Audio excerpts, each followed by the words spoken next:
It is summer holiday time on the island of Sodor. Vacationers come from far and wide to enjoy the beauty of the island. It is the busiest time of the year for Sir Topham Hatt's engines. That's expected. That's when people want to do the most travel and when places want to advertise their tourist attractions. I mean, the fact that Sodor has talking trains is a big enough thing to convince people of visiting, if you ask me. But because that seems to be a norm in this universe, Top Hat had a more simplistic item in mind. "What have you got there?" tooted Percy.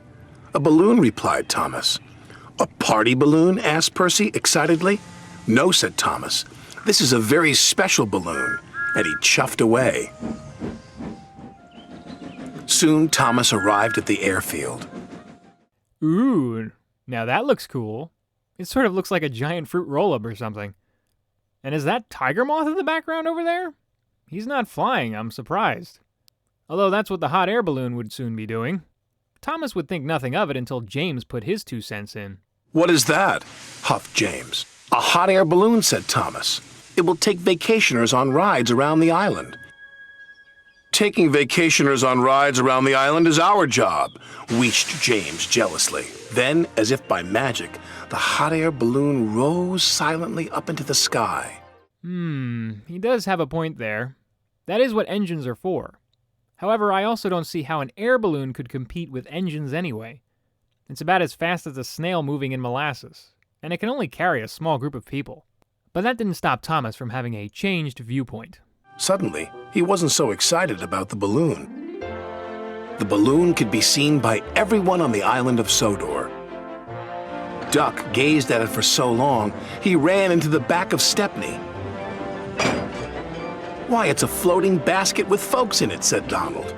Well, hello there, Stepney. So nice to see you up close for once. That red balloon theme is also very sweet to listen to. I'll admit, though, as much as hot air balloons are not that exciting to watch for longer than a few minutes, the thought of being up in the sky sounds very cool. Unless for some reason you lose that ability to stay up there and start falling. Then something big and round and red drifted straight towards them. "We're out of hot air!" shouted a voice. "Ah!" cried James. "What's happening?" Crash, bang, wallop went the balloon and landed right on top of James. Baldwin's acting there was pretty hilarious. On top of that, I saw Georgie Porgy was moving by earlier. I see his probationary period has finally ended. Things could be worse, though. That balloon really could have gotten snagged on something far more dangerous. Considering that James is so full of hot air anyway, he was able to help them move again.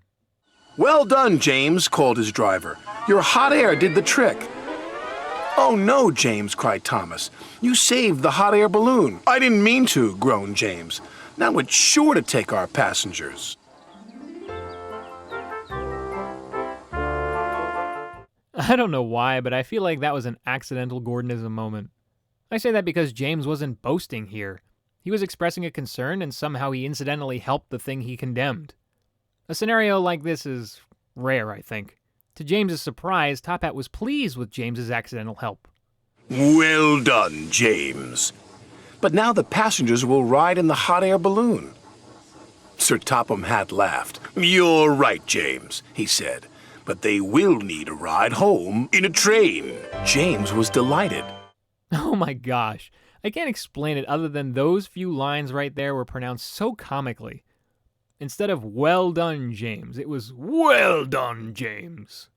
And the other being instead of "in a train," it was "in a train." But in all seriousness, he was right.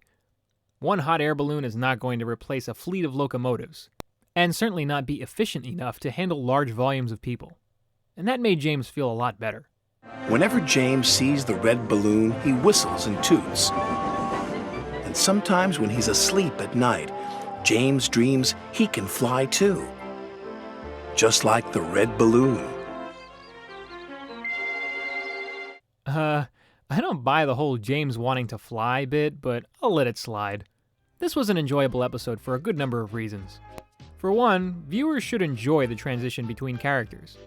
Yes, the title is about James, but it begins with Thomas, which allows the narrative to change up the expectation. Not that the story will always begin and end with whatever character's name is in the title card. Another good aspect to this entry was the thought of adding more aerial objects to the sky. A hot air balloon hasn't been shown before, and it is a pretty sight to see.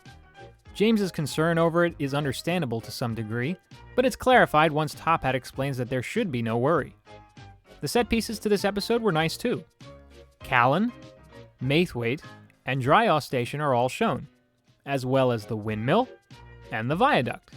More importantly though, fans get to see cameos from old characters like Stepney, Tiger Moth, and George. Music was also much better this time thanks to the light and fluffy hot air balloon theme. As to why the hot air balloon is able to get its own cue as opposed to more important characters like Ari and Bert, I don't think an answer will be found. Nonetheless, it was a very memorable waltz. Next episode is Jack Frost.